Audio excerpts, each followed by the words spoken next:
केंद्र की सरकार कोई 10 वर्ष के आसपास हो रही है और राज्य की सरकार तो लगभग 20 साल हो गए भारतीय जनता पार्टी के। तो इस डबल इंजन की सरकार का जो रूपरेखा है उस विषय पर आप सबसे मैं चर्चा करने के लिए उपस्थित हुआ हूँ। कांग्रेस का एक कार्यकर्ता होने के नाते मन में ये भाव आता है कि समय और परिस्थितियां आ गई हैं और जिस तरीके से जनता ने भारतीय जनता पार्टी की सरकार को केंद्र में और प्रदेश में लगातार काम सौंपा, उसका कहीं न कहीं पुनरीक्षण होना चाहिए। दुर्भाग्य ये है कि जिस तरह से हमारी बात को हम लोग कहते हैं वो कई बार सुनी जाती है, कई बार नहीं सुनी जाती है, लेकिन अपनी बात कहने का तो जज्बा छोड़ना नहीं चाहिए। आज जो इस सरकार की स्थिति है, हम कहना चाहते हैं कि ना कोई जनता का अंकुश बचा है, ना कोई कांग्रेस के जो कार्यकर्ता हैं, नेता हैं, उनका कोई अंकुश बचा है। ले दे करके अगर थोड़ा बहुत अंकुश हमको दिखाई पड़ता है तो जब तक सुप्रीम कोर्ट में मैटर न चला जाए।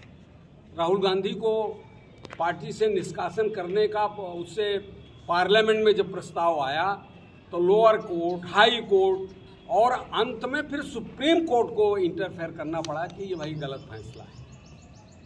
इसी तरीके से आप सबके सामने है कैसे और किस तरीके से इलेक्ट्रोल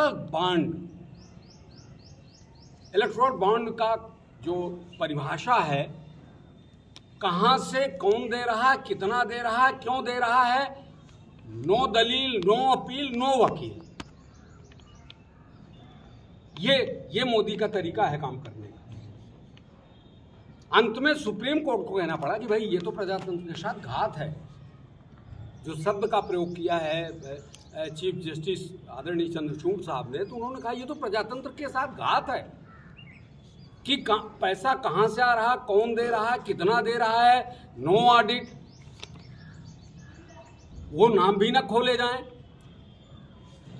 तो इस बात को लेकर के सुप्रीम कोर्ट ने फैसला जब संज्ञान में लिया और फैसला दिया, अभी भी डिसीजन हुए सुप्रीम कोर्ट के हफ्ता भर से ऊपर हो चुका है।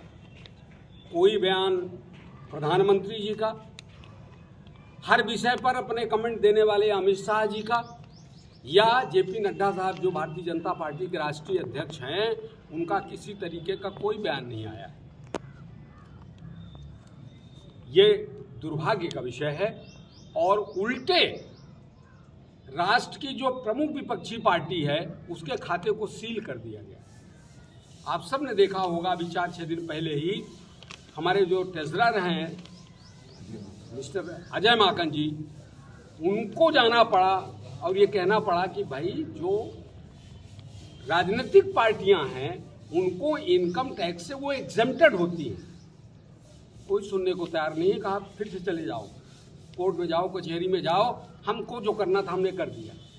तो हमको उतना पैसा जमा करना पड़ा। मेरा आशय ये है, जो मैं आप सबसे कहना चाहता हूँ, कि जब तक सुप्रीम कोर्ट किसी चीज़ को ना करे तब तक यहाँ इस देश में जो परिस्थिति का निर्माण मोदी और शाह ने किया है वो अब ऐसी एक स्थिति का निर्माण कर दिया है कि आप किसी तरीके से उससे बच नहीं सकते। एक दूसरी बात आपसे कहना चाहता हूँ, किस तरीके से राज्यों की सरकार केंद्र के संरक्षण में गिराई गई, उसका सबसे बड़ा उदाहरण तो मध्य प्रदेश का है। कमलनाथ की सरकार कैसे गई आप सब देखने वाले हैं। गोवा की सरकार कैसे गई आप सब देखने वाले हैं। कर्नाटक की सरकार कैसे चली गई और फिर अब कांग्रेस की आई है।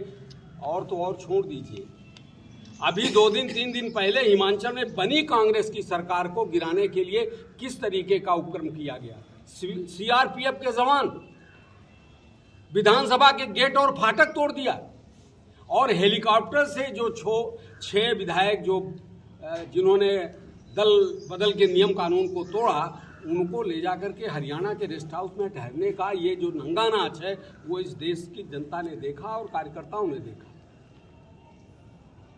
सरकारों को बनने नहीं देना और अगर किसी तरीके से बन भी गए तो उनको किस तरीके से तोड़ करके गिरा देना है, ये काम भारतीय जनता पार्टी के जितने नेता हैं उनमें से मुख्य रूप से प्रधानमंत्री हों, मुख्यमंत्री हों, और जिस तरीके के ये नेताओं का कृत्य है उसका विरोध आप सबके सामने प्रकटता है।